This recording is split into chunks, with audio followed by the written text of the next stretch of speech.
Thousands of American troops have been put on high alert as Russian forces close in on Ukraine. The White House says it has no intention of sending soldiers into Ukraine unless Russia launches a full-scale invasion. I spoke a short time ago with Doug Bandow. He's a senior fellow at the Cato Institute in Washington and a former presidential assistant.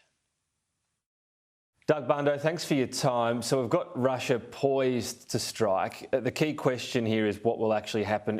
Do you think there's a likelihood in some form they'll try to at least consolidate some of this territory held by rebels, and it's whether they go any further that's the big question? I think most analysts figure that Putin does not want a big war. It would be very hard to try to control Ukraine, the entire country. So if he moves, it'll be smaller, and it would be focused on the Russian-speaking kind of Russophile areas, and probably a consolidation and perhaps some movement towards Crimea. And then the question becomes, what does the reaction come from in terms of the US? So these 8,500 or so troops are on alert for deployment. Is Joe Biden willing to deploy? And crucially, what are US voters saying right now about this? Well, U.S. voters have no interest in being involved in a conflict. And what's critical is those 8,500 troops would not be involved in war. I think that's an attempt to put pressure on Putin. That is, he wants U.S. and allied forces away from his border. This would be putting more of them on. But frankly, this would have nothing to do with defending Ukraine. This is a broader game they're playing against Russia. American people will accept that as long as they don't perceive there's a risk of Americans going to war with Russia.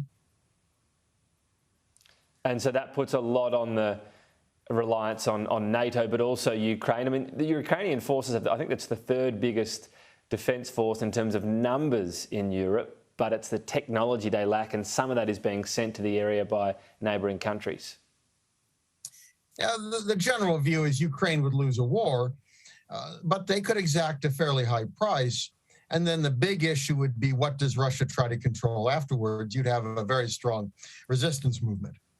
Because of that, the assumption is that Putin does not really want a war. He wants to achieve something, and he's threatening war for it. But if he doesn't get it, most people in Washington believe that he will make some military move. And it would be a catastrophic mistake from, I think, all grounds. So the extent to which he'll go and whether he's willing to do so also comes back to Russian motivation. I think this is an interesting part of the question. For Russia, it's a big part of their so-called sphere of influence, and we know it feels hemmed in by NATO. The counter to that argument, obviously, is so many former Soviet states aren't so keen to be under that sphere of influence. Well, no one likes to be in somebody else's sphere of influence. The problem for America is it has a sphere of influence in the Western Hemisphere, and the U.S. for many years dealt very roughly with other countries. And even 2 or 3 years ago, the Trump administration is proclaiming its sphere of influence regarding Venezuela, Nicaragua, and Cuba. So big countries tend to do that.